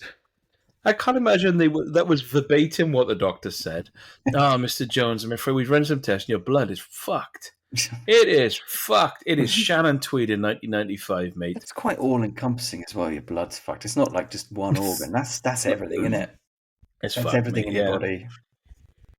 Yeah, it's you know what's going through your veins. Yeah. It's fucked. It's fucked, mate. Like he's looking at a Ford Cortina. Yeah. Hit a wall. It's fucked. You can't fix that, mate. That's scrap, that is. Yeah, you seem quite happy about it, but or at least ambivalent.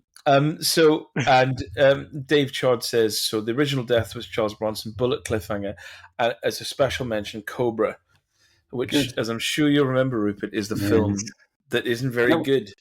What are you gonna? And it's the one where he puts his newspaper in the oven, or and cuts his pizza widthways with scissors. Because, as you said, and it's always stuck with me, quirks in lieu of characterization. Yes. So that's all stuck with me. So thank you, Dave. Mike Crossy came in with one entry. I understand this has taken up the whole episode. I hope you've neither of you got a problem with this. We dedicated it now. Yeah. Mike Crossy said, and there's a little bit to read here, face off, if only for the scene where the surgeon just hand waves how insane the entire plot is. And this is a direct quote from the film. Your blood types won't match, but bollocks won't know. Height difference is negligible. Skin pigment, eye pigment, both almost identical. We'll use laser shears for the hairline, microplugs for body hair. We'll do abdominoplasty, take care of those love handles. And then he literally winks at the camera. You can't argue with that, can you? You can't argue with that logic. No. I remember seeing, I think it was in Empire magazine years ago, that they announced Face Off was in development. And I swear it said Wesley Snipes and Patrick Swayze were being eyed to star. I wonder why they didn't go ahead with that version. I think I remember that, I think I remember that. Sure. Yeah. Because I remember seeing John Woo and I was like, oh, John Woo. And yeah. That's still when we got excited about John Woo. Yeah. Yeah. That's before I saw his remake of The Killer. Is that his... It probably is his... Face Off is probably his best Hollywood one, isn't it? It's got cool music. I mean, if the whole episode is going to be this, let's get deep. So John Wood, because for me, when I thought, why is it coming with John Woodvine? Like, who the fuck is John Woodvine? The thing for me that put me off John Woo was, I said, with Mission Impossible 2, when they were in a nuclear bunker and it's in slow motion and doves fly out of it, and I thought, no, come on, John, come on, we've all had a drink. 78 now, still kicking around. So what's this? Oh yeah, so we got a lot of this is Broken Arrow. That's quite a fun action film. I do like Broken Arrow. Yeah, Wind Talkers or Paycheck. I like Paycheck. Really? I like Paycheck. Yeah. I got no problem with that. It's tough. Hard Target was fun. Yeah. I like up to Wind Talkers. I've never seen that mission. So it basically, for me, it was Hardboiled is great. I've never seen any of his sort of stuff that he did in Hong Kong. It was Hardboiled, Hard Target, Broken Arrow, Face Off, then Mission Impossible 2, which is just bad, and then Paycheck, and that's probably where he lost me. I remember Redcliffe coming out, but I've never seen it. That's decent. Yeah. Yeah, it's very lavish, but like in terms of grand scale action scenes, you don't really associate that with John Woo, but he does it really well, like making these big action scenes with lots of like soldiers and stuff, but keeping it intimate and you can actually tell what's going on. No, it's good. But I just can't get. Yeah, I just think A Better Tomorrow, The Killer, and Hard Boiled. That series of Hong Kong movies was smash. Yeah. Did you ever see Blackjack with no. Dolph Lundgren? Dolph Lundgren. This is the one where he's allergic to the colour white. Oh, yes. Wow. Where at the end, he's in a room full of white sheets and there's a voice over the tannoy going, bunny rabbits, snow. And you think, this isn't very good, is it, John? Isn't there a bit as well? Doesn't he get into a fight in like a milk factory? Oh, it's just a load of shit. Milk it's ridiculous. Spraying everywhere, and so this super hitman is suddenly like petrified. It's what was that? John Woo? I'm just looking at it. What was it under a different name or something? I think he may have produced it because it was 97, I think. It was a TV movie. Oh, okay, television. But it's TV. Yeah. Wow, it wasn't very good. No, Dolph Lundgren basically after Punisher got a bit wobbly. No, Dolph Lundgren in the late 90s. I think the first film he was in that I thought, wow, was Icarus. Dolph Lundgren's going to die one day, and I'm going to think I have to reassess his whole back catalogue. But there's definitely a point with him in the late 90s where, kind of like Jean-Claude Van Damme with Legionnaire, it's time to stop now. That these next films aren't good. I look at you, Mickey Rourke, after The Wrestler in 2008. Have you seen any of the whilst we're talking action, the Universal Soldier sequels of recent years. I've seen them all, but I cannot remember them at all. Because he's in a few of them, the more recent ones, which were directed by Peter Hyams' son, whose name I can't remember, something Hyams. And they're not very good, but they've got some really like chunky, crunchy fight scenes in them. Nice. That are quite fun. I think. But I remember they don't. There's too much of a gap between them in the films. I remember being a lot of talking, and the weird thing about the Universal Soldier, I think it's a quadrilogy now, is they spend a lot of time focusing on the lore, like a bizarre amount of time. You think, look, give me action because there's nothing here, and they spend a lot of time. So a lot of people like hiding behind a bush, just talking, and you think, just fight or shoot each other or shoot yourselves or shoot me, something. Yeah, that's the problem with those films. Rich came in. Rich, who is my lover and the editor of Games Freezer, said Commando, which we've talked about. Second film, he gave me a top 5. Second film, Rambo, which is a film that hasn't cropped up yet. And First Blood. Well, Rambo is a weird one for me because, you think about RoboCop, Lethal Weapon. Like, Rambo is not a film. For me, I was more familiar with Rambo 3 from the Mega Drive game and watching the film off the back of that. But with Rambo, when I watched it for the first time, I would say 10 years ago, like in my early 30s, it's a very sad film. Yeah. I think that's what struck me about it is it Will Teasel, the obviously Brian Dennehy is the sheriff, where he's literally walking through a town and they just hassle him into kicking off. Yeah, and it's just sad. And at the end, when he breaks down, is it General Troutman? Yeah, and he's a fair play to Sylvester Stallone. He kind of reminds me in a way of who does he remind me of an actor in his early days? Like those actors that don't care how they're portrayed on screen. If you know what I mean, you watch some act like Jim Carrey. It's like he doesn't care how he looks. Yeah. It's about what he's doing. Yeah. And there's something about the final sequence of Rambo where he's not even talking clearly, and he's just gasping, and like you think you don't care how you're portrayed here, which is brilliant because it shows that he's hips deep. But I just remember Rambo not so much as an action film, but as being incredibly sad. And it was the first anti-war drama, really, isn't it? Yeah, it's the first time I realized that people don't come home from war. I had friends who were in the police force when I was a bit older that you can see they've changed. There's something about dealing with the worst aspects of humanity or the worst aspects of the community that does change you, and you have to be a different person if you can just get through it and desensitize yourself to it, which is just sad in itself. But so I wouldn't. Rambo is an action film, I would say that, but I think of it more as a sad drama. Yeah, it's not probably not one I'd watch for fun. No. Have you ever seen the deleted ending as well, where he dies? Where he puts a bazooka on the table. and then Simon Gruber walks in and says, "I can see the trigger, mate. I've seen this before. I can see the Roger Lloyd pack." What is the original? Go on, Lazlo, treat us. He it's very much the same way. He's in like that house. He's kind of been cornered, and he gets Troutman to shoot him. He like kind of gives him no choice, kind of thing.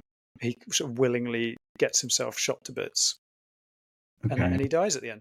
And then when they tested it, it tested like incredibly well, and they were like, "Oh fuck, we've got a hit on our hands," and they reshot the ending so he could be in sequels. Basically, why?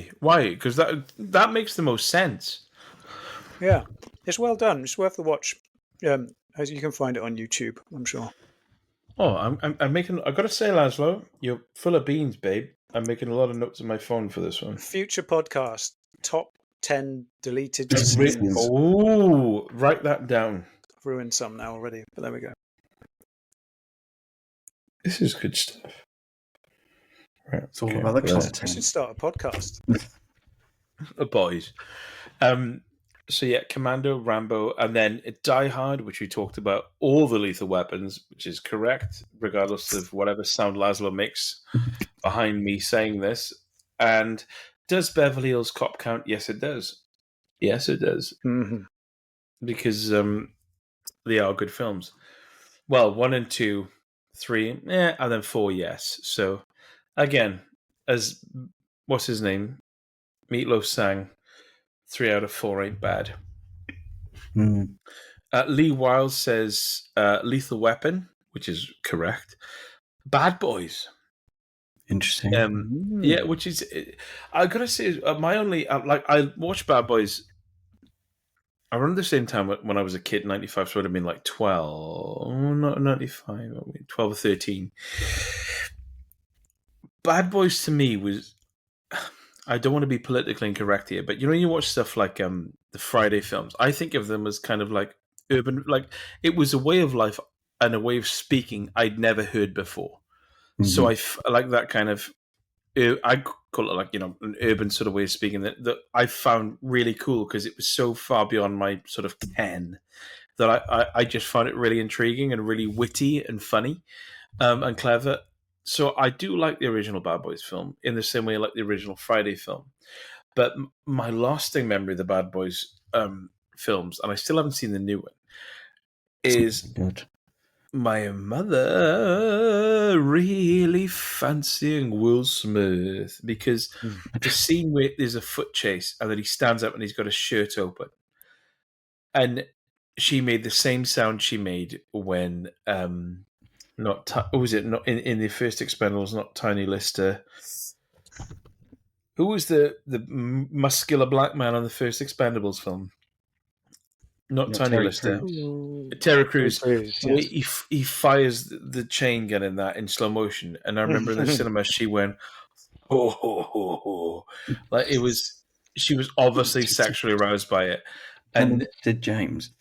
And my mum is Sid James. Sydney, Sydney is in, it's unisex because Neve Campbell was called that in the Scream, but she made that ho ho ho, and every time I caught her watching Bad Boys, she would do that same sound like oh, here we go. See, up until the latest Bad Boys, which was bad, I've enjoyed every single one of them. And I think it's largely because the one before that was bad as well. If you think I like that one, it was bad.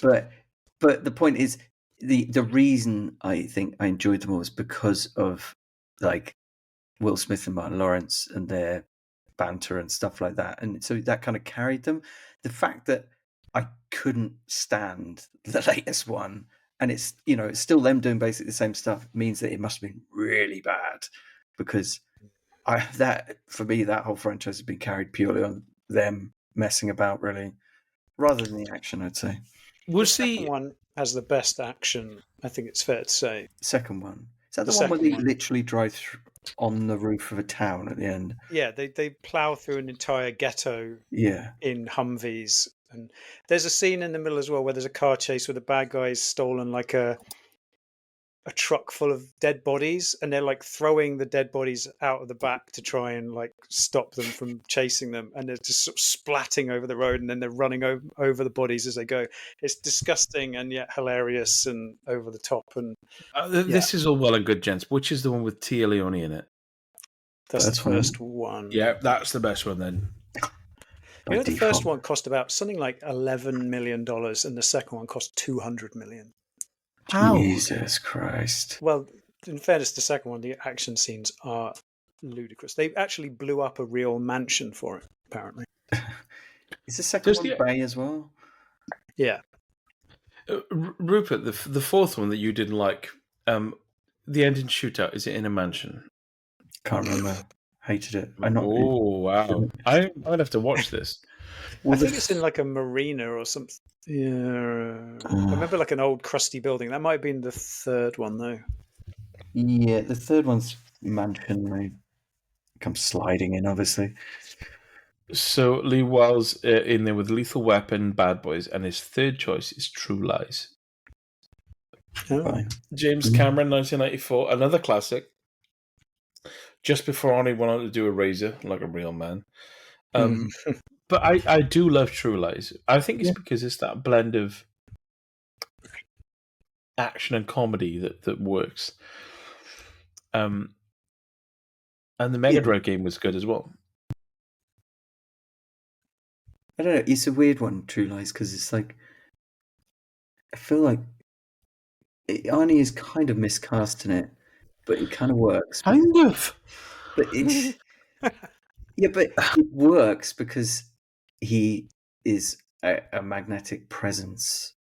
Like he's I wouldn't say he's got gravitas exactly, but he's got presence, isn't he?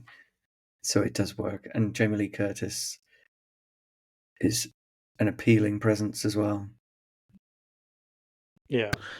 She's an appealing presence when you're sans pantalon, isn't I saw something about how they did the jet plane stuff at the end of that, and they took the fighter jet onto the roof of the building, and they had to lift it up there via a crane, so they could get some shots of it, and then outside the window of the building and stuff like that. I think it was, and then as they were lowering it down, James Cameron looked up and went, "Hang on, whoa, stop! Just film that. What are you doing? We'll just dangle it off the crane." So then they included the crane into the action scene, so then they could actually film on it. And it was just on the day, he just saw it being lowered via the crane and just said, "Hang on, fuck." And they changed the ending basically to include the crane in the action and just filmed it genuinely dangling outside the building. And those were the days. Those were the days. Did things they blew up slightly for real. They build and blow up an actual bridge. All right, in saying that, it is a model of a bridge. Okay. But it's very, very well done. Wow. Yeah. It's an odd one for James Cameron. It's but when you think about the rest of his, but it's good. Yeah, it's good. Yeah. By the way, Lazlo, the terminology you just coined with a genuine dangler is exactly what Rupert says when he looks at his Jamie Lee Curtis picture on his wall above his marital bed. You're out there, love. You might want to look at me. I've got a genuine dangler. Apparently, she's hit a whole new audience with the Freaky Friday sequel that's just come out. Yeah. A whole new generation have discovered how sexy she is, and she's what Freaky Friday. What has come out? It's a belated sequel to Freaky Friday, which she also started. Yeah. Wow.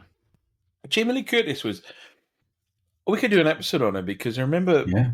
When I first saw it was in I think it must have been Halloween, then Trading Places, and then True Lies, and then I think in some random bits and pieces, and then she just sort of came back in with the Halloween stuff, and I thought, what a career! But it made me love her even more when I found that she got accepted the Halloween script when she was playing golf with her husband, and she wasn't even going to bother answering the phone. Man. And I thought, good. What a woman! Like a sex symbol, and she was obviously the voice in the Thing as well of the chess computer, wasn't she? Yeah, yeah. Her best role by far, as far as I'm concerned. She came back with Knives Out as well. It must have been around the same time. Yes. So it's just like in her 60s, she's thought, actually, I'm fucking awesome, so I'm going to do what I want. Good. Do you know what? I watched the first Halloween film. I cannot bring myself to watch the others. As in the new trilogy. I like all the new ones. I do. Oh, really? So it's worth it. The third one. I liked it. Just go in a slightly different direction, but that's good. In fact, I didn't like the ending of the second one. I felt like it felt a bit jump the sharky. You also same note to that Bad Boys one where they shoot Will Smith near the beginning, where you're supposed to be shocked, and my immediate reaction was to laugh. It's like they've done it badly when you're supposed to be shocked by a character dying or whatever, and your immediate reaction is to go, "Oh dear." They did that in the second Halloween film, right? Well, that's all from Chris Rock. Yeah, I will watch them at some point. I'm sure they're streaming somewhere. So yeah, that was Lee Wild's Lethal Weapon, Bad Boys and True Lies. Gavin Owen says Terminator 2 Judgment Day, which we've talked about. Rambo First Blood, which we talked about, and Lethal Weapon First Blood, Lethal Weapon. Carrie Tronic says Tank Girl. Oh, come bringing on. some girl power to proceedings. Is that the one with? Is it Malcolm McDowell? Is the bad guy or Laurie Petty? No, Dennis Hopper. It's Dennis Hopper, isn't it? Or is he the one in the Mario film? What am I mixing up with here? Dennis Hopper was in Super Mario Brothers. Yeah, I think Malcolm McDowell was in Tank Girl. I've never seen it. Okay. I saw it years ago, and my overriding impression of it was not good. But what else is on their list? Have they just got an eclectic taste? No. Carrie just came and said Tank Girl. Like, boom, there you go. Merry Christmas. Drop that So in there. I've seen Tank Girl, and I know it was a long-running comic series, but I've never thought about it. So I don't really know what to say. Is that it? Is that our coverage of that? Neither of you have ever... Never seen it. Yeah, I it's so long ago I can't remember it. Clearly, it's not on any normal top of an action film list, is it? I mean, that's... I don't know. I haven't seen it for such a long time. I don't even really know what to say about it. It's just I remember Laurie Petty being in it, and I thought it was Dennis Hopper, but Malcolm McDowell sticking is it about water? Like sticking it like something in someone's back, and it sucks up the water out of the body or something. I vaguely remember bits like that. Okay, but okay. Helen Claire Richards says, just 2 films, shout out for Dread and Point Break. Fine. Yeah. Solid.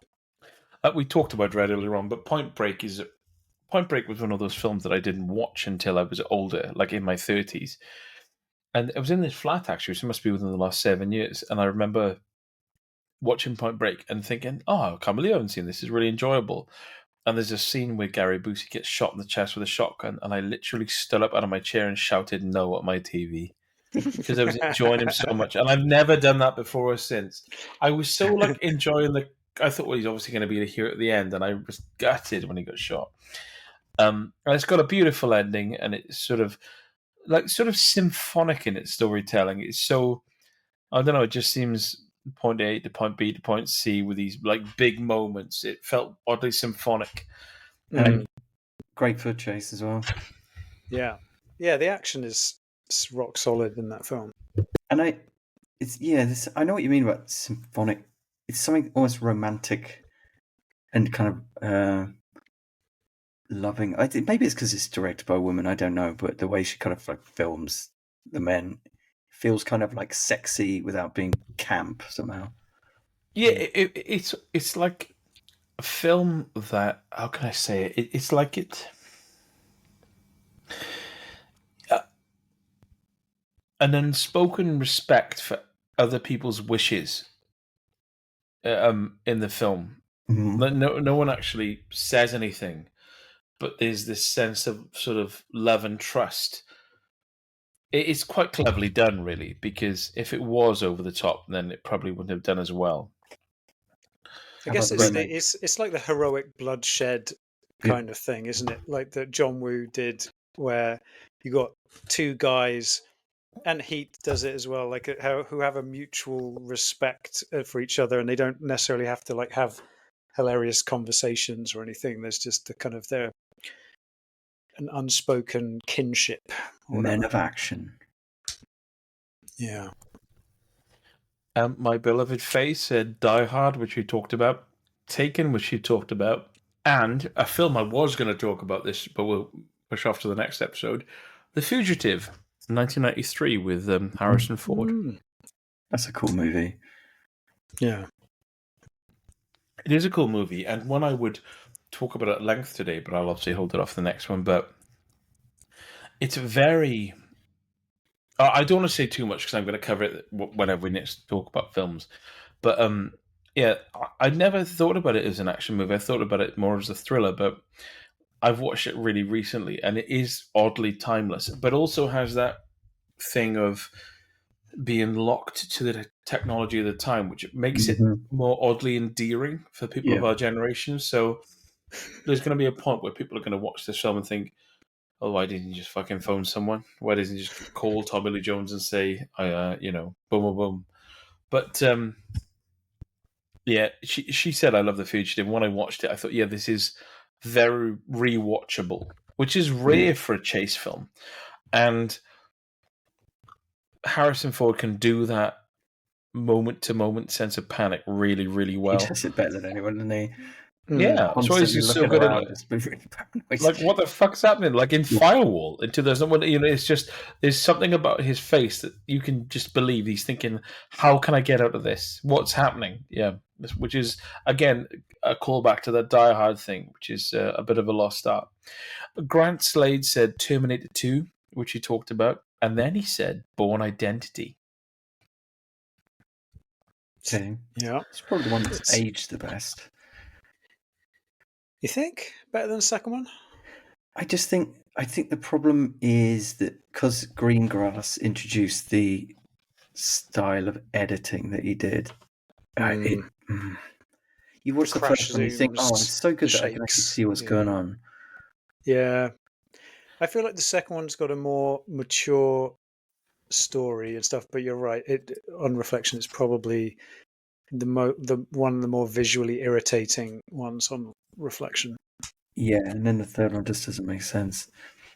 The recent one started off with such a what moment that it put me off the whole film. Why are you doing that, Julia Stiles? Yeah. Oh, okay. And then it just put me off the whole film because I thought, well, she wouldn't do that. I know exactly the moment you're talking about, and yet I can't actually remember the details of why it's so dumb. But I remember thinking exactly the same thing. Like, why? It's like if the three of us were involved in some Black Ops team and they said, well, basically, you can never go on the internet and type in search for Project Tread Cycle or whatever it's called. And then I went to an internet cafe and typed in Tread Cycle and got killed. And then they knew enough about me to go after you two. You'd think, well, why did he do that then? Even though that's the one thing we said, can you not do that? And it's such a bad basis for the whole film. It puts you off on the wrong foot. It was pointless.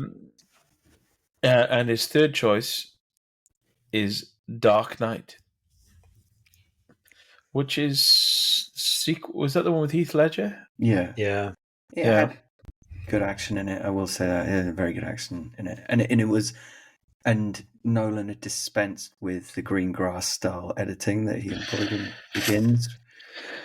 Yeah, I feel like Begins is a better film, but with inferior filmmaking on display.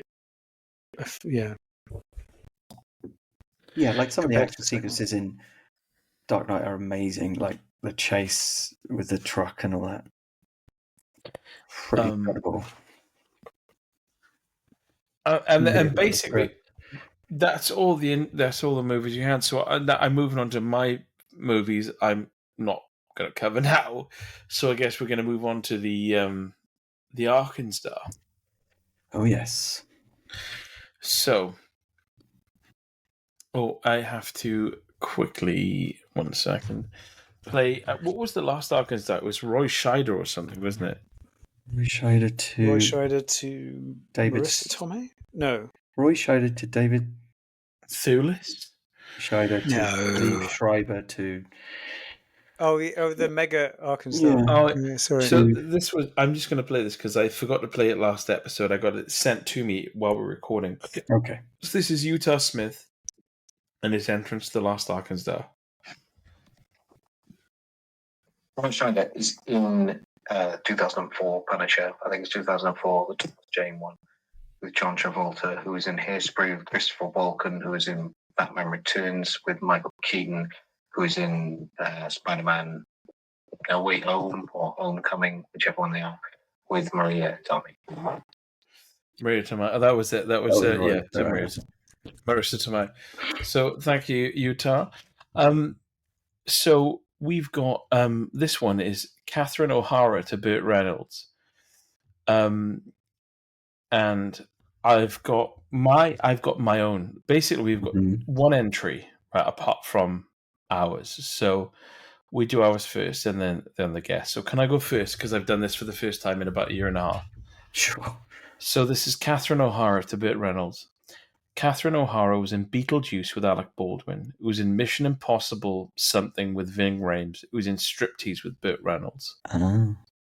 Good. Very good. That's my three-stepper. I also have a three-stepper.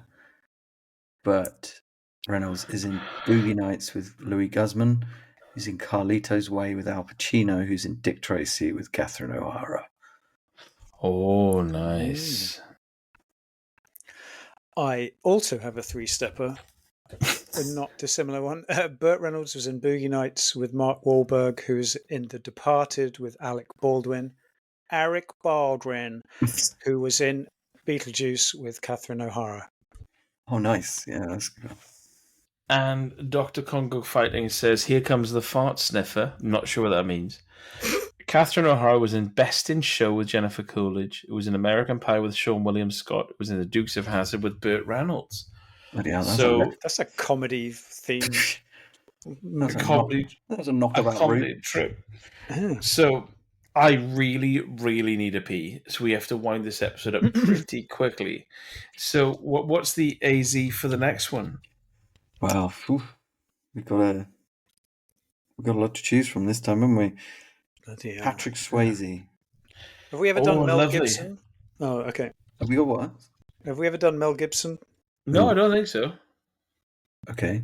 Could you Mel Gibson to Swayze? Is that too easy? Could be. It could be, but that's fine though, because it's an action episode. I feel that it would just be fine to Gibson do to that. Swayze.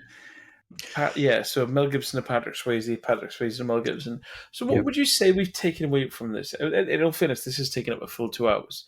Do you think that there's something about action films that it's almost like it doesn't matter? There's, it's the original cinema film and Time at the Bar was like the train that came through the screen, wasn't it? Like it's built upon that visceral excitement. Are you pissing into a glass at the moment? No one's doing anything.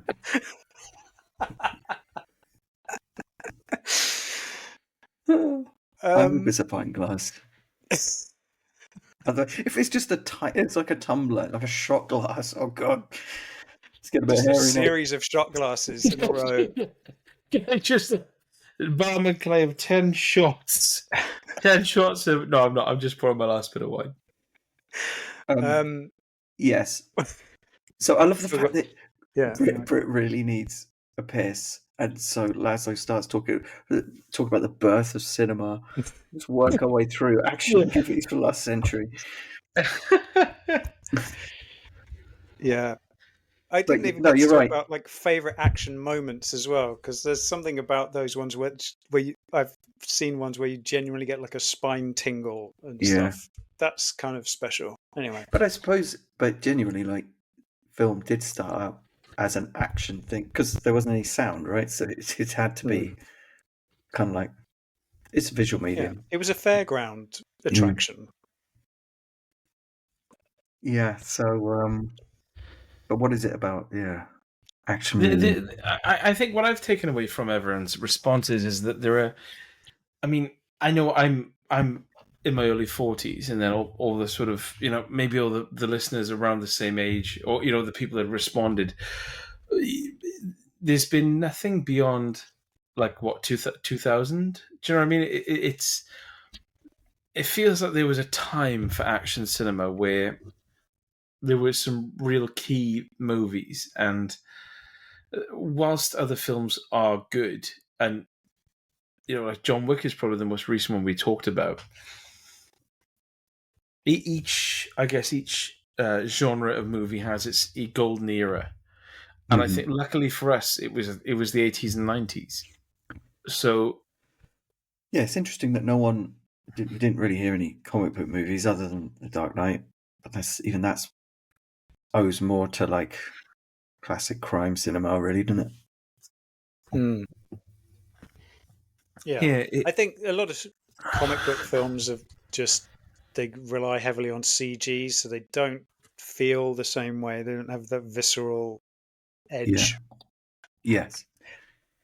I just on a minor tangent again. Beverly Hills Cop, at the beginning of that, where he's stolen the truck full of cigarettes, there's a shot in that where he's smashing down the street and he's literally like pancaking cars, and they're flying off and hitting telegraph poles, and the telegraph poles are falling over, and it's nuts, and it's clearly like a huge action stunt set piece. And I was talking about this in relation to Havoc, which has this entirely CG car chase scene at the beginning with a truck, which is very similar, but lacks any of that kind of wow factor. Even it's shot much more dynamically, because it's entirely CG and the camera perfectly times with the movement of the action. It loses that sense of reality that makes you go, "Oh fuck! Oh wow! They actually did that." Yes. Times have changed.